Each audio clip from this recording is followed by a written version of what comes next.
साढ़े 7 बजे दूल्हा भोजन कैला।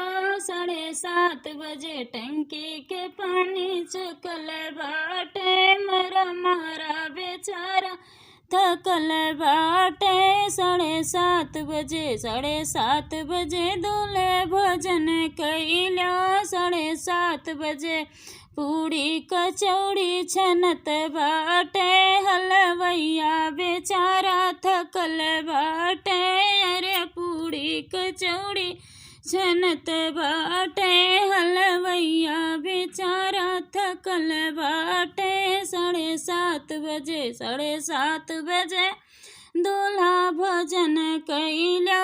7:30 गद्दा गलैचा बिछल बाटे। अरे गलैचा बिछल बाटे। अरे दुल्हा की बहनी बेकल बाटी। 7:30 दूल्हे भोजन कैला। 7:30